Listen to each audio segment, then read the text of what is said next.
Hey everyone, and welcome back to our podcast, Under the Finfluence. It's our podcast all about shark science, and we're featuring the diverse careers, the wild stories, and real lives of our friends and the colleagues, the people that are shaping the shark world. I'm Christine De Silva, your very tired PhD candidate at the University of Rhode Island. And I'm Julia Hartle. I'm also a PhD candidate at University of Hawaii, and I'm debuting my new short haircut for season 2. And more importantly, today joining us is Dr. Samm Sherman from Deakin University. I met Samm in 2024 OCS conference. I'll let you introduce that later on, but you were standing vice president and you've since become president. And now you've had greater and greater turnouts every year, kind of breaking records. Slay. So welcome. We're happy to have you. Thanks so much for having me. I'm really excited for that. Yeah, you have probably one of the longest CVs ever. So very excited to learn more about it. But before we do, I think we should break the ice, so to say, with a fun round robin of shark facts. If you guys don't mind, I'll go first. So my fact today, I'm bringing this one in because I am going to be working with white sharks next week, is that some sharks, especially whites, they actually spy hop. So if they're interested in something that's above the water, they'll actually, like a whale or a dolphin might, they'll actually pop their eyes up and pop their face up out of the water and look around. And I'm really hoping that that's going to happen to me next week when I'm up in Nova Scotia. So yeah, that's my really quick shark fact. All right, great. Okay. My favorite little known fact is about shark reproduction. So the males don't actually ejaculate. They have water-filled sacs, and when they're ready, they just flush out the water and the semen goes with it into the female. Lovely. Just fill her up. Exactly. So they're just like taking a gulp of water and just that pushes it through? Where does that water come from? No. Their system. Now you followed up with a question I don't know the answer to. Okay, I got one. I got a shark fact. I know that they're on their stomach because sometimes if you're tagging a shark, you think that you've cut through the body cavity, but it's just their water sac. Oh, they're in. Can so you that's imagine? where the sac is. Oh, it's on the inside. It goes all along the body. Yeah, it's on the body near the pelvis. Dear me. Near that one hole to rule them all, right? The cloaca. That's the one. Can you imagine though, like you're getting to the end and then they just like take a gulp of air. Just oh dear. Okay, wait. No. Gross. I'm going to transit. I'm going to go. Please change the subject, Jules. Yeah, mine is like, okay, I've used the shiver of sharks before, I think in another episode, and I didn't realize, right, training my brain now to remember that rays are a fever, which is funny to me because one's shiver is cold and fever's hot. And then I also learned that dogfish have their own category. They're a troop. And I can keep going with those, like a blessing of narwhals and all. Anyway, I was just bringing up the groupings of animals. Screw the mammals. Yeah. Well, I know, but I'd be pretty stoked to see a nar, but that's okay. Fair. I didn't know that. Okay. Fever. Hot and cold. Yeah. Because rays are so much hotter. Oh, there it is. They're underestimated, Pancakes. but you know. Not the We might have BRUV a fight Queen, at the end of Ray this Queen, episode. International Queen of Mystery Conservation, Samm There you Sherman. go. Unfortunately, I just have sharks behind me, but they should have rays. Yeah, you do. She like pulls out. Okay, well let's go. Let's rewind in the storyline and learn a little bit more, Samm, about who you are and where you come from and how you got to be the amazing PI at Deakin that you are. Thank you for the use of the word amazing. I'm hoping to live up to that eventually. But yeah, I'll try and make a long story a little bit shorter and point out some highlights. So I'm from Toronto originally in Ontario, Canada, and my family used to always go on cruises when we were kids. My cousins also have 3 kids and I have 2 brothers. So we would go and I would share a room with the girls and the boys would share a room, and our parents knew we were somewhere on the boat. So they didn't have to worry as much. Amazing. And I spent a lot of time in the Caribbean area, and just being near the ocean was incredible. And then saw a shark on a glass bottom boat when I was 4-ish. And that's kind of it. That's all I've ever wanted to work on. all I ever wanted to do. My brothers are mean older brothers and tried to show me Jaws to scare me. And at the end, they kill the shark, spoiler alert, and I cried. 50-year. People were fine, whatever. My brothers are both kind of scared of the ocean now, so joke's on them. Nice. And everything I did from that point was really with the goal of working in research and on sharks. I was always a really inquisitive kid and wanted to know more.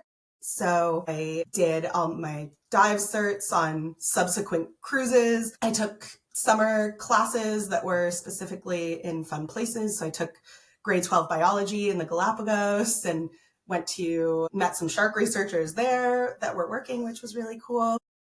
I did my undergrad degree at the University of Guelph, which is an hour outside of Toronto. And it's a really research heavy university, so big focus, which is great because that was my interest. And from there, I had done an honors on physiology of bamboo sharks. And I realized I don't want to do physiology because I ended up having to sacrifice a bunch of sharks and shark embryos. So it didn't have really a conservation output, in my opinion. And that wasn't something I wanted to continue. I wanted to go more into the conservation side and keep them alive. Yeah. Doesn't really, their synthesis of different enzymes and how much those enzymes are working doesn't really have a direct conservation link. So yeah, live ones, much nicer. So I had a PhD lined up. So I thought in Australia, I was so excited. It fell through pretty last minute and I had already mentally moved out of Canada. So I decided regardless, I would physically move out and move to Malaysia where I taught diving for months. It was great. Got to dive every day and see really cool things, but I really missed research. And I had wanted to go to James Cook University and work with Colin Simpfendorfer. So I applied for a master's there and did that and told him from the start, by the way, think about what I could do for a PhD because I'm going to stay. And we would joke about that. And then at the end of my master's, I tried to have a serious conversation with him. He was like, yeah, you already told me you're staying. I know what you're doing. Don't worry. Nice. So yeah. It was great. I stayed and worked with him and Michelle Heipel and Andrew Chin for my PhD and did a postdoc in Canada with Nick Dulvey and Glenn Sant from Traffic. And then the timing worked out perfectly that I applied for this fisheries job at Deakin. And it was the first academic job I applied for, which I was really annoyed about because it was in the place I wanted to be. And it seemed really great, but then for some reason they hired me. So I'm extremely lucky. Yeah, and that's my very long story in short form. It's good. Awesome. The universe answered your call, I think. You were like, sharks. And they were like, yes. Yeah, exactly. Yeah, my dad always says, like, you're such a weird kid. Why do you know what you want to do? Yeah, I was about to say that it makes your story sounds but it sounds quite linear. Like you knew what you wanted and you really were able to go after it. Even like when the first PhD fell through, you were still able to be adjacent and took that time and found the right thing for you in the end. Yeah, and I say it's the best, worst thing that's happened to me because to say I was devastated, like I was inconsolable for a week. And then being in Southeast Asia was great. I made so many friends there. It was a fantastic time.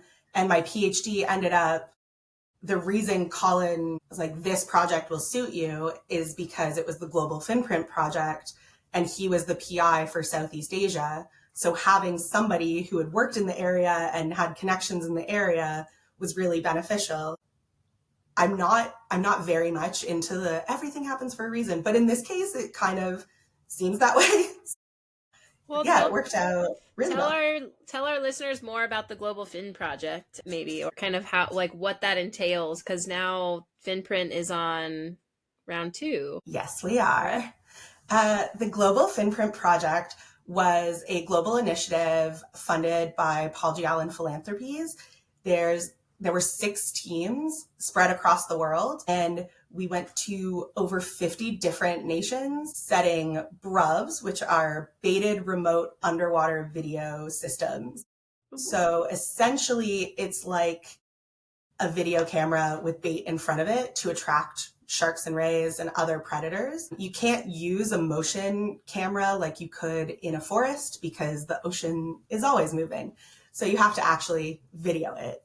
So we would set at least 50 these videos on every single reef we went to, which is over 300 different reefs in the first iteration. Casual. Crazy. Yeah.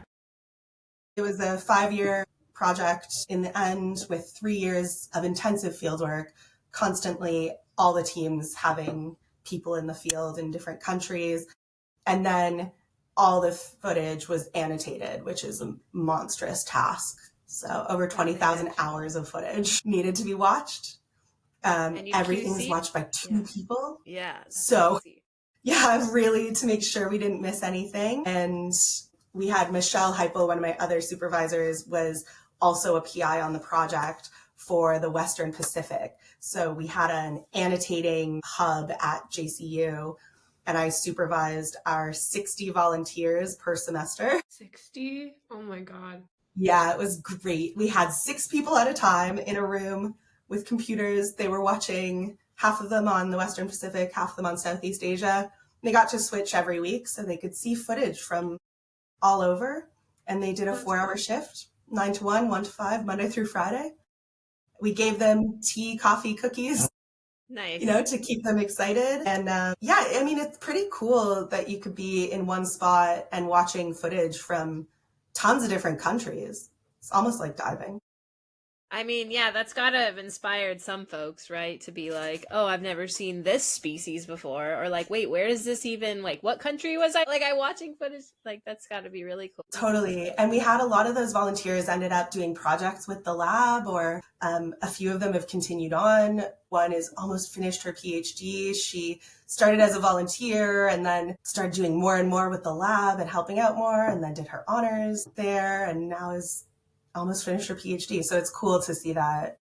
That's really progression. Cool. I mean, I'm so jealous. I have 1.5 interns right now helping me through my footage. So yeah, I'm going to have to ask you, like, what was your call to action, how you got people to show up? Cause I need to start finding some undergrads this fall to go see my footage. Luckily it's really easy. I say, do you want to see sharks? Yeah. Do you want to look at fish? ACU is very well known worldwide for their marine program. So there's a lot of overseas students that specifically come there. Is called Simpfendorfer, is a huge name in the shark world. You should be skeptical if somebody hasn't heard of him and they've been around. They haven't really read much because he is the most cited shark researcher in the world. So being attached to his name gives a lot of credit, and a lot of people that want to get in with the lab know that volunteering or helping out in that way, it's a great way to get your foot in the door. And we had people stick around for years. Some people said it was their favorite time. It was 4 hours that they didn't think about school. Some people weren't even in biology. They just thought it sounded cool. We put out flyers. That sounds fun. Can I do it? I'm not a biologist. I don't care. Okay. You know what a shark looks like. Yeah. Right. Check. Yeah. Tallies or yeah. That's so cool. What a network. That's so amazing. Yeah. The other thing that really helps is offering opportunities. So I don't know how much you go into the field, and there were so many of them that we couldn't do this with everyone.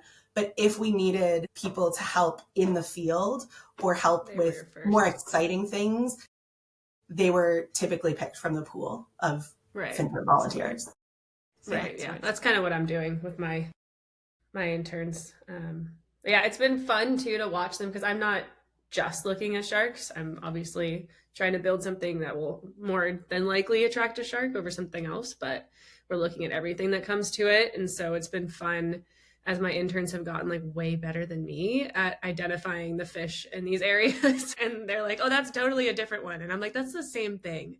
And they're like, no, it's not. I've watched 9 hours of this. I know. It's so impressive. Yeah. Yeah. Well, yeah.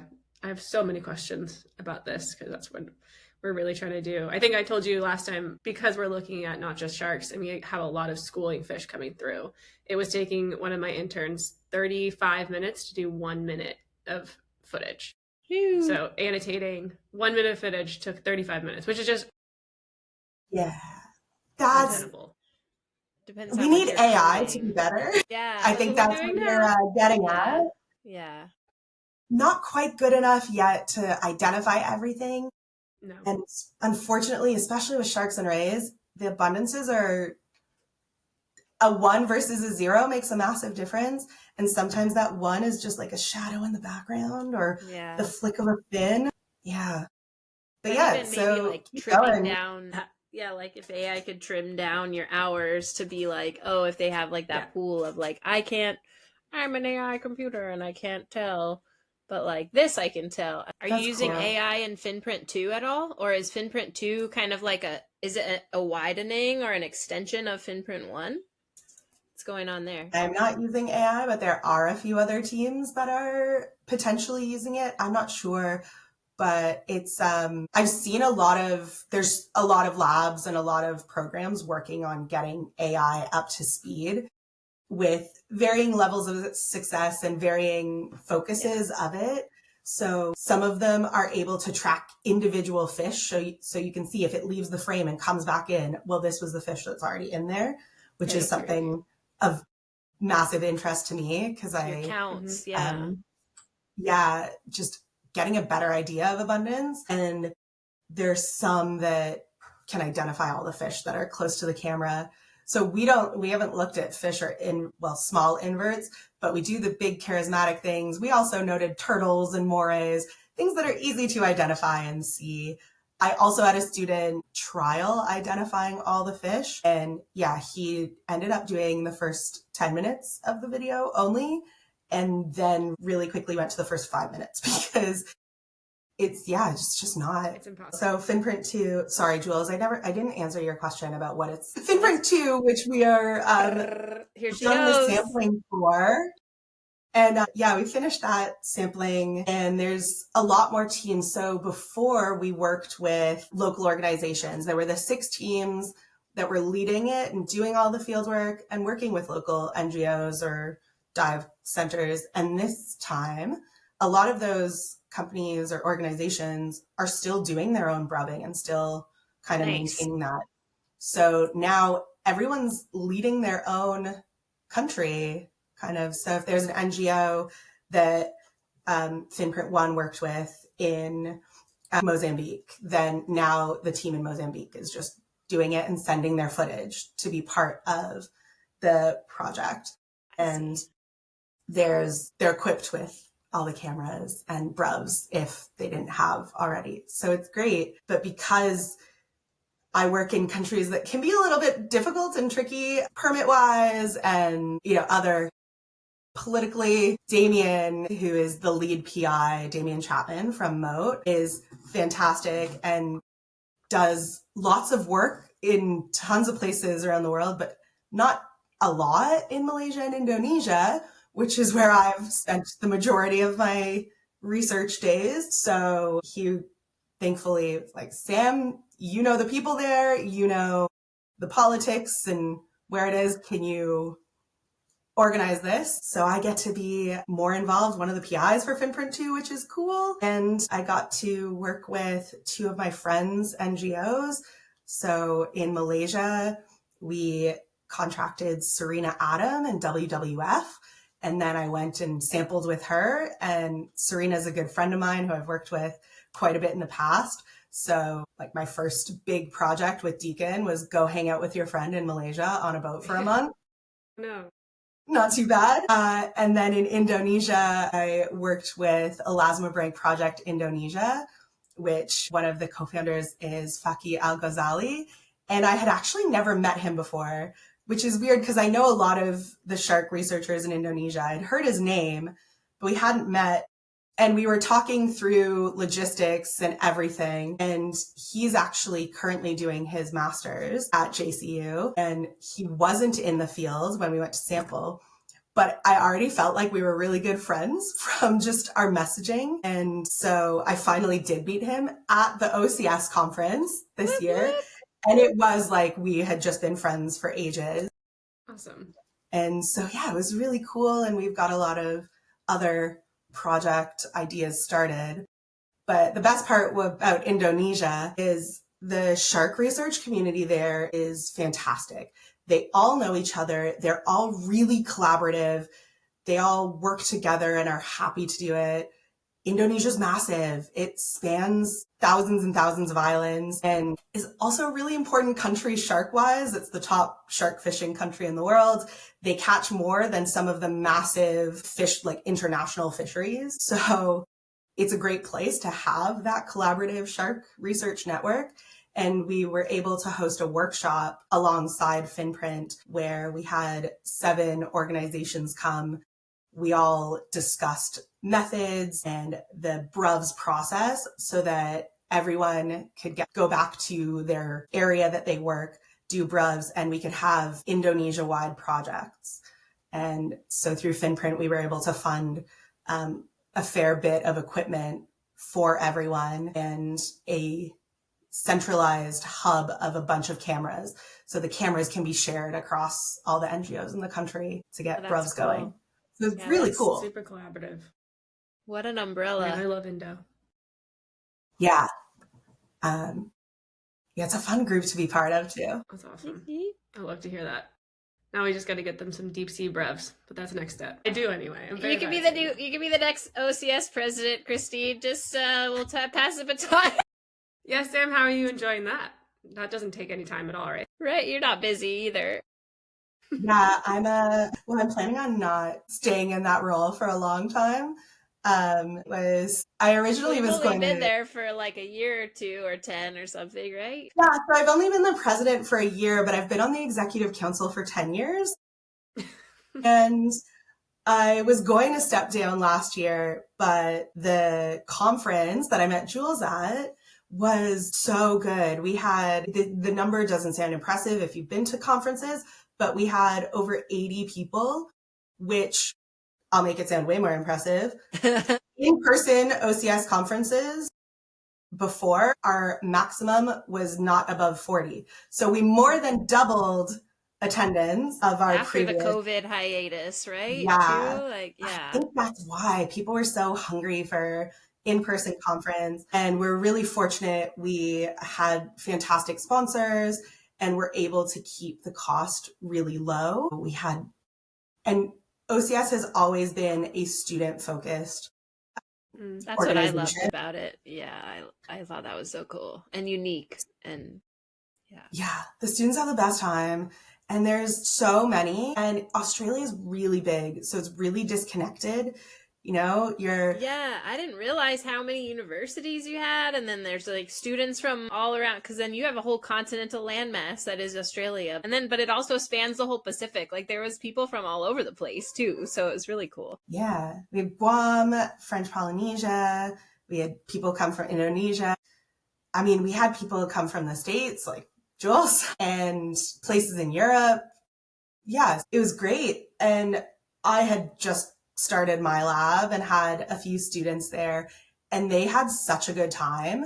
So I was like, I don't want to make sure this does keep going. So yeah, I said, okay, I'll stick around for another year, but I'm not organizing another conference. And then I didn't lead the organizing committee, but I was more involved than I had intended on being this year. We had a super successful conference in the Sunshine Coast.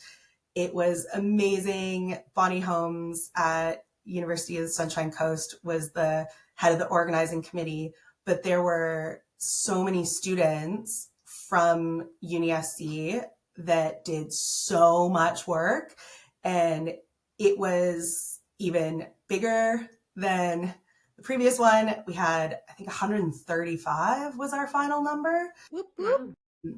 I know, it was crazy. And at one point we had booked a venue that was, the capacity was kind of about 100 comfortably with, and then we could have a separate room for lunch. We're like, yeah, that won't be a problem. And before we had closed registrations, we're like, oh no, do we have to cut registrations early? We have too many people, which it's a fun problem to have, but Yeah. it was a bit squishy in there, but we made it work. That's great. It's cool to talk to you and hear about how like invested you are. I mean, you're doing all this amazing work on your own and like networking different communities and different researchers, but also like you seem really invested in just like the next eras that are coming, with like the students that you have and just being involved with like any volunteer, whether they're in biology or not. Like, and that was again like the conference with workshops and with like the atmosphere being kind of less like, oh my gosh, like it's still like a conference and you're still kind of like meeting new people and networking, but it's not like everyone's calling Simpfendorfer or something where you're like, okay, I can still kind of like, okay, I'm on the same level as some of these people, so it was really fun. I thought it was really unique to still kind of keep it at that student. It's kind of like student run largely, it sounds like too. And yeah. Historically, so right now our council is a bit more non-upperclassmen. I mean, I did start when I started on the executive when I was doing my master's. So I was a student when I got involved. But yeah, no, it is, that's why I wanted to stay in academia. I like the mentoring aspect. I like the teaching aspect. It makes me really happy when people succeed and you can help them succeed. One of my students, actually both years in a row. So I have not been a judge for any of the talks at either of the conferences. I haven't been involved in any of those decisions whatsoever, but back to back, my students have won Best Talk. And this year in particular, Louisa Graff, we're very similar in a lot of ways. We actually talk about it a lot. Sometimes I hate it. Sometimes it's good. Like, I know what you're thinking because I would think the same thing, but no. Yeah, I was saying at the start, like, it's good that we're similar because I know how to manage me. And she won the Best Talk, and it was great because she needed that confidence boost because she doubts herself like everybody does with imposter syndrome. Yeah, and especially women. She's done so much more than she thinks she's done.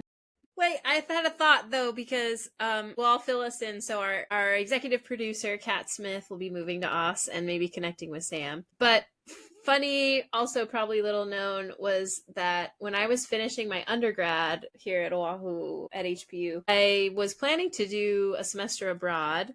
And I'd actually gotten into Deakin, and then I kind of, like, for that semester, and then the housing was kind of starting to be different than what I was expecting, so I wanted to go, like, dive, but that was maybe not really Deakin, too, and then, like, it was, like, the classes that I was trying to take for my degree plan were going to cross credits differently, so I ended up at the, like, very last minute, I ended up not getting on the airplane, but when I went to that conference, there was this full circle moment for me as well, where it was like, I made it. Like I got, I'd never been to Australia before and I went to Deakin.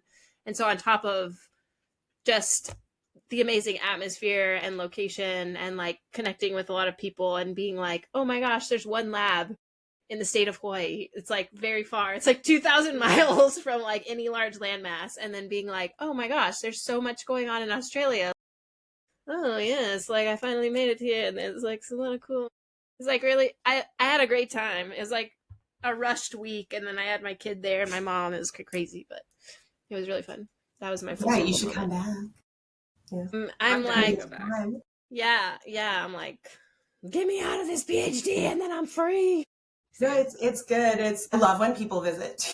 I always want to make sure I show them. I really like, look how fun it is here. I don't know why. It's not like I want everybody to move here, but there's space. Australia. I still have my my Australian bank account because I did study abroad there and then I lived there for like a year. So I still have my Australian bank account in anticipation of going back. And actually, I just turned 32 last week, and I just realized that one of the times I was there, I worked enough that I could get my work holiday and get the second year. And now I'm like, oh crap, I'm too old. to use it. Like, it just occurred to me. It's getting here is easy, staying is not. I've been so lucky. People ask for advice about how to do things. And I'm like, I don't know. I Do got it well. really lucky. Well, there's luck, and then there's also networking. I say luck is preparation, and you have to be good to be lucky, but you also have to be lucky. Like, I know people who are brilliant, like just insane, the kind of stuff they do that like I don't hold a candle to, but are still, contract to contract. So it's a tough profession we are in. Yeah, that's what we want to, we just want to, like, there's so many routes to go about it too, right? Because like academia is not for everybody. So today, aside from FinPrint, are there any other projects that you're focused on? Yeah, I do a lot in the fisheries space also. My master's was on Australian commercial fisheries and their regulations for shark and ray catches and management. And then my postdoc was also a very similar project, but at a global scale. And my friends joke because I never wanted to be part of fisheries and I keep being pulled back in. And I do really like it. I feel like it's the place where you can really, your research has the most impact and you can make the most difference. So the work I did during my postdoc contributed to some CITES proposals. So CITES is the Convention on International Trade of Endangered Species of Fauna and Flora. Essentially, it's the UN hosted and it's legally binding for trade, international trade of endangered species. And sharks and rays are traded internationally quite a bit. And one of the ways to legally trade species listed on CITES is to prove that they were legally caught, so the way they were fished was legal, and that you're catching a sustainable amount from a sustainable population. So if something is included and listed on CITES, in order to trade it, it's in countries' best interests to have legal, sustainable fishing, meaning proper fisheries management. So that is the money. Always something I'm kind of working on. Yeah, like economic importance. In the end, it's all about money. Oh yeah, once you talk money. And then I'll sell this body part of this animal that's really important, but it's okay because it's worth your interest. I literally had this like long tirade's not the right word, but a friend of mine who's like fishes around here, not for sharks, but for like striper. We have striped bass, right? And they're kind of like our main, but people love to eat them, but they're also kind of like our main game fish. And he's getting really intense now into like wanting to conserve them. And he had like some opinions. And I was like, oh, that's really interesting. And so like, what would you do differently? And he's like, well, I don't know, but it's wrong. And I was like, so, and then I started like leading him down this like thought path. And then he's like, shit, you've just brought me to the lion's den. Oh shit. Like, because I was now explaining, like, now it needs money. Now, like, right? Who's doing that? Which governing body is like protecting it? And he was like, it was literally like 3 hours of both of us just like pages of text. Yeah, it takes them a while to like actually get to points. Yeah, you have to lead. I kept telling you, like, lead a horse to water. You got to figure this out yourself. Yeah, God forbid you actually just tell them. They need to. Yeah, it's so I teach first year fisheries and a third year fisheries class, but the first year fisheries unit, basically when I got here, they said you can make whatever you want. So it's introduction to fisheries, but really it's all the things that I wish the general public really understood about fisheries in a basic way. And most of what students come out of the class with is like, I didn't realize how complicated it was and how much money there was. I know, that's why it's really important. Yeah. Everything comes back to fisheries, even if you don't want to be involved in it, even if you try and always get out of it. Like, actually, that's the leading driver. Exactly. Yeah. And so you're looking at like catch data and catch data. I led a report for the CITES Secretariat about looking at the catches of CITES listed species by different countries versus the trade of those species. So kind of seeing the trends before they were listed and after they were listed. there's also with the ocean a massive, massive issue for implementation and enforcement in that a lot of where fishing happens is not seen.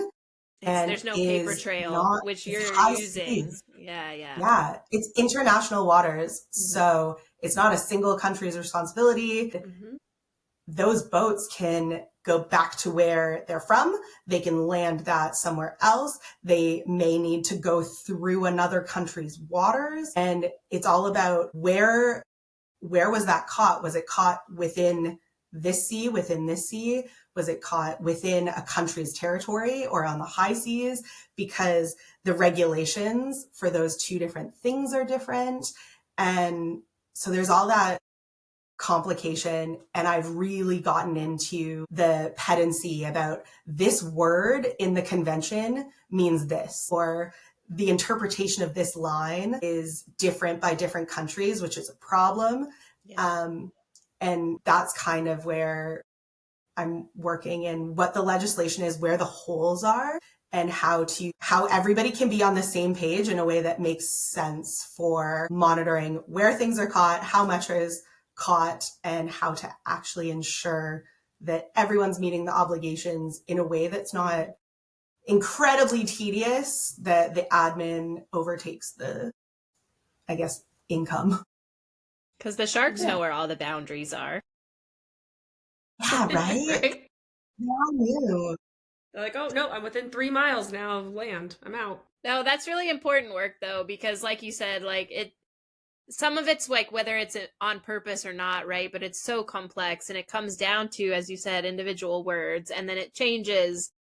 Where is this fleet? Where did it go? Where did it come from? Where was the catch? Where is it being landed? It's also a lot of trust that people are actually properly reporting what they've caught. Yeah. Right. You want them to be motivated to write down and report. Yeah. Most. Yeah. And like you said, sharks move big distances, but there's also different populations of sharks, and some might be fine and others are endangered. So it's not even just the species. It's like, was this caught from the threatened one or from the one that's fine? All right. Is there 5 we call it sharks traceability. left? Oh, yeah, that's a good word. I mean, I did a project on that a few years ago, and I'm holding myself back from just spewing everything I know about it right now at you guys. But that could be its whole own podcast. Crazy. Well, anyway, I think this is a great time to tell some other crazy stories. Bring up Chum Diaries, undulating our way into Chum Diaries. Oh, we're at with fever. Dr. Samm Sherman. All right. Samm Sherman, give us your grimiest, goriest, or just weirdest, or just funny. Yeah, you could take it any direction. Tell us some crazy story that you've never told. One of the craziest stories that ended up becoming not an issue at all. The first time I went to one of my field sites in Indonesia, a place called Bau, you have to take 3 flights within Indonesia to get there. And I was traveling with $20,000 plus of equipment in my hand luggage. And I knew I would have to pay for excess luggage. So I had $3,000 cash in my wallet. I was checking in at the airport with my wallet wide open to hand over the money. And then someone walked in with a gun and shot up the gun right next to me, watched them walk in. And in the airport? Yes. It's what? In a little regional airport in Indonesia. They shot into the ceiling? Did it shot a person? Yeah, they shot into the ceiling. Incredible. This is a movie. Yes. And I had my wallet wide open, my passport was there, all of my extremely valuable stuff was there. But obviously that happens. I ran into a bathroom that was nearby, and then some other people came in and we got ushered out by airport staff to around the corner of this airport. And we were all just waiting there. Everyone was standing there. Anyone I saw in a uniform, I was like, my stuff is out there. It's really important. It's very valuable. Please, my stuff is there. I was a PhD student, and all of that equipment is, my supervisors paid all that money for. So I was panicking and I had my phone. So I was messaging them like, I hope all my stuff is still there. Sorry, guys. We were waiting there for like 45 minutes. The police had captured him. They actually walked him right past us in handcuffs. And then they said, okay, airport staff, like go back out to your position. And then one of the staff came to get me and they were like, you come too. So they let me go back, get all my stuff before everyone else. And then I finished checking in. I paid for my luggage. I went through security and any staff I saw on that way was like, you have your stuff. That's great. I'm like, yep, I've got my stuff. Thank you, everyone. And I went upstairs through security to the gate. A friend of mine had been already through security in the gate. We were flying over together. She was helping. And I said, oh my God, that was crazy. Like, what happened up here? She goes, what are you talking about? One flight was delayed. My God. First time I went through there, and I've been through that airport probably at least 20 times now. And every single time when I'm checking in, I stare at the door and I'm like, don't even. Don't do it. Yeah. That's like reliving that like whole experience. I don't remember Holy you. shit. Yeah. And it's so funny because when I got back, I'm like, do we need to fill out an incident report or anything for the university? Because I was a student on a trip. No, it all turned out fine. So it's all good. No follow-up. Yeah, right. It wasn't your incident. Yeah. And I didn't lose any money or equipment. That's I know, so that's lucky. I That's can't crazy. imagine. Because you're just Yeah. like, this is my PhD and this is all my boss's stuff. I wouldn't even worry, about like my body. I'd be like, my advisor needs this back. That's what it was. That's what I was telling everyone. I was like, can you just bring the equipment to me, please? Like, can I just go and get it? Keep the I don't care. $2,000. Yeah. Yeah. You're like, he's still shooting stuff. We're going to let him calm down a little. Yeah. So, His problem isn't with me though. So like, it'll be That's fine. like not a toxic like thing in grad school, right? Where you're just like, I don't matter. My work matters. I will say that was not Colin's concern. He's a very good supervisor. nice. Right. Just yeah. to clarify that. If like he's sending- listening, we think you're a good person. Yeah. Oh my You God, got that's the awesome. award That's a at great OCS. story. Yeah, I love Glad you guys you're okay. Well, we're nearing the end. Is there anything else that you want to share? Events coming up, papers coming out soon. Anything you say, we'll link in the show notes. So, I don't think so. Like, thanks for having me and doing this. It's really been fun. yeah. It's like It's BRUV been Queen, Fisheries Queen, International Conservation Woman of Mystery, I like President that. of OCS. She's like, I got it. We're good. I think that's enough. Yeah. Shoot up a place, we're good. You know, I've been through stressful Yeah. situations. On the I way work out. with sharks. But no, we have like our lab Instagram and website that are bare at the moment, but feel free to reach out if anything is interesting. Well, what are they? What's your handle? So my lab is the Meme Lab, so Movement, Ecology, and Management of Elasmobranchs. So our website is Meme Lasmo Lab, because Meme Lab is actually a really popular website already about memes.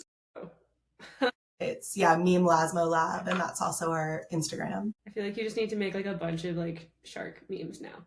So part of the name is when we publish a paper, we will also be putting out a meme that summarizes the main findings of that paper. Yes. Oh, I like that. Well, thanks so much for joining us for this episode of Under the Finfluence, put on by Wildscape Productions. Be sure to subscribe to our channels, follow along, leave a comment, and we'd love to hear from you. So let us know who you'd like to see next. Until next time, stay chummy.